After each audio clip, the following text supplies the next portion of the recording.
Taylor Swift just pulled off the kind of full-circle moment most artists only dream of.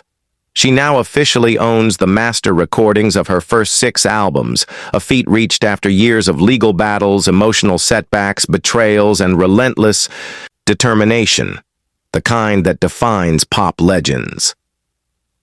On the New Heights podcast, hosted by her boyfriend Travis Kelce and his brother Jason, Swift opened up about the experience in a way fans had never heard before, her voice trembling, honest, stripped of all pretense as she described the winding, painful road that led to this victory. She recounted the exact moment she shared the news with Kelce, letting listeners in on a private, sob-filled exchange that marked the end of an era and the beginning of something entirely new.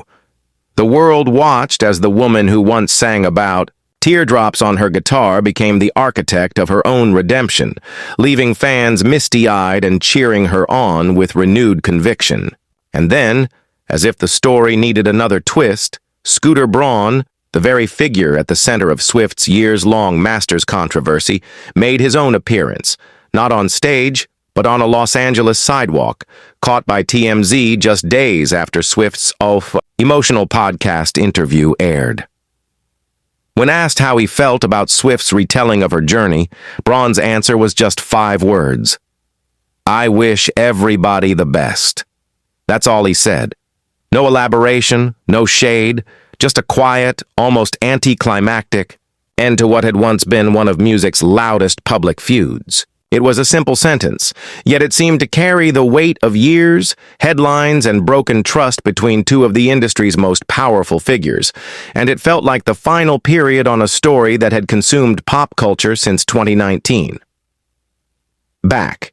Then Swift's world was upended when her former label, Big Machine, sold the rights to her early albums. Fearless, Red, 1989, Reputation, Speak Now, and her self-titled debut directly to Braun without her knowledge or consent. Swift didn't stay silent. She called the deal her worst-case scenario and accused Braun of incessant manipulative bullying, words that reverberated through the music industry and beyond, galvanizing artists and fans alike. Braun, for his part, held the masters, only briefly before selling them to Shamrock Capital for a reported $300 million, but the damage had been done and the wound between Swift and Braun was very public, very raw. Yet, Swift refused to let the story end there, and in true Taylor fashion, she turned her pain into power, announcing she would re-record the albums herself, making Taylor's version the new gold standard, and setting off a cultural movement that extended far beyond music. The campaign was relentless, creative, and wildly successful, each re-recorded album topping charts and rewriting industry rules, each vault track a gift to fans who had stood by her side through every twist and turn. But the true full-circle moment wasn't complete until after she wrapped her record-smashing Eras tour at the close of 2024, when reports surfaced that Swift had negotiated a deal directly with Shamrock, paying the same amount they originally paid to finally officially regain ownership of her original masters. That was the moment she described on New Heights, her words breaking and rebuilding with each sentence, her vulnerability unfiltered. "I dropped," Swift said, recalling the instant she realized the fight was over. "Had no power in my legs to support myself. This changed my life. I can't believe it still." Kelce, usually so composed on the football field, confessed that he started weeping too, so moved by the enormity of what Swift had accomplished. The intimacy of their exchange struck a universal chord, transcending celebrity and tapping into something deeply human, the longing for justice, the thrill of hard-won triumph, the relief of finally being heard. In that moment, it wasn't just a victory for Swift. It felt like healing for anyone who'd ever been told no and refused to accept it as the final answer. Of course, Swift didn't stop there. She never does. Before the podcast episode even had a chance to settle, She stunned her fan base once more, dropping a midnight announcement on August 13th. Her 12th studio album, The Life of a Showgirl, would arrive on October 3rd, 2025.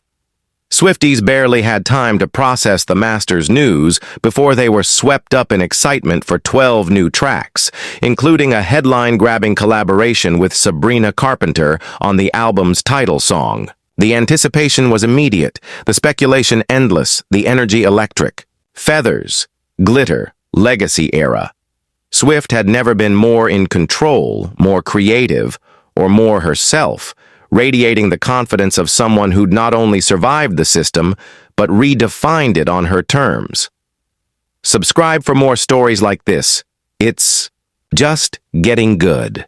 The story of Taylor Swift and her masters is inseparable from her earliest days in country music, a genre that shaped her voice, her songwriting, and her sense of self. No matter how far she's journeyed into pop, she's always found a way to honor those roots, collaborating with country legends from the Chicks to Chris Stapleton to Tim McGraw.